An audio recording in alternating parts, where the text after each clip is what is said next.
Here our brother is. Here he is, early and on time. How you doing, Brother Marcel? I am doing very well. How are you? I'm doing great. I'm glad to have you as a guest on the show. I appreciate you for being here today.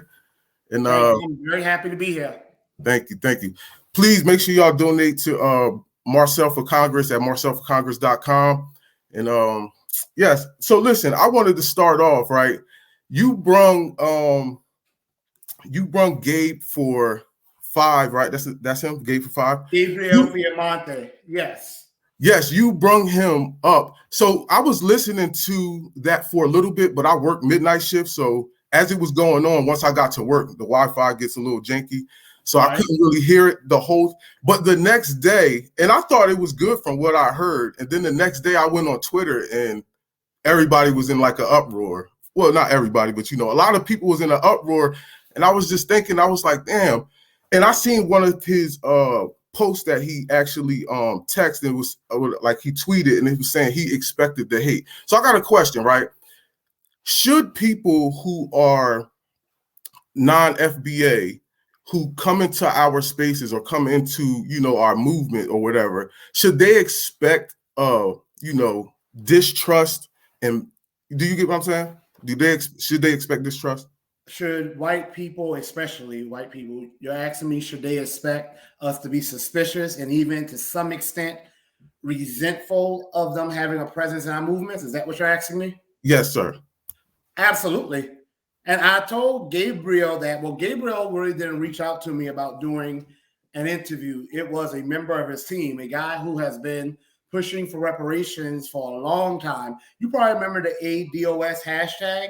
Yes. Well, during the ADOS days, Marlon Watson, that's his name, he is the person who opened the first ADOS branch to push reparations on a ground level in Illinois, Chicago, Illinois.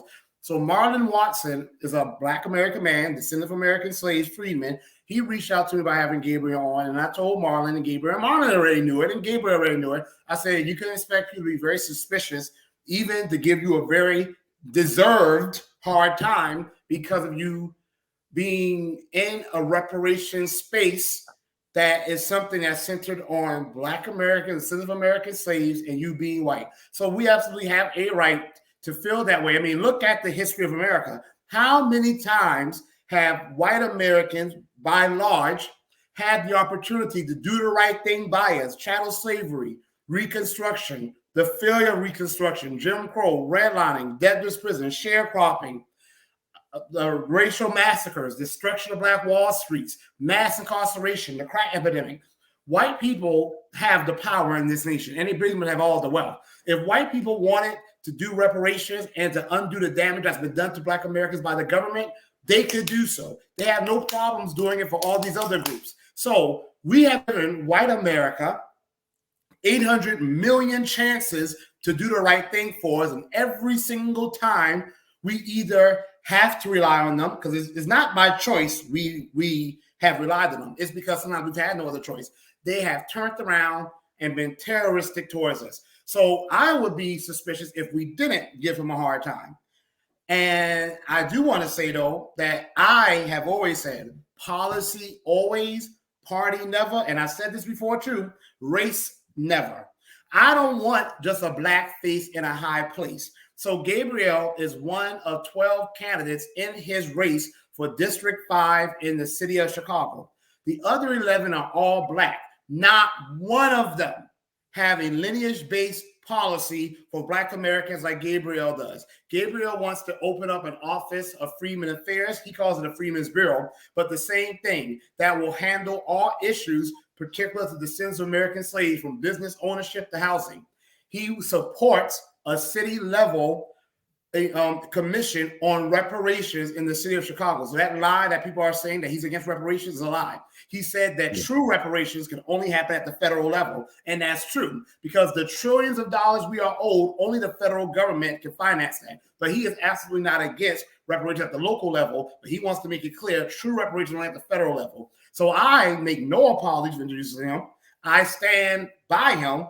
I support him while respecting those that do not for legitimate reasons. But those who are spreading bad faith argument and lies, they're irrelevant to me. And I am glad they're exposing themselves, because you really find out how a person is when they disagree with you. If you and I have a disagreement about something, we can still respect and love each other as brothers and keep it moving. But if we have a disagreement and you start lying and slandering my character and trying to troll or whatnot, you're showing who you really are.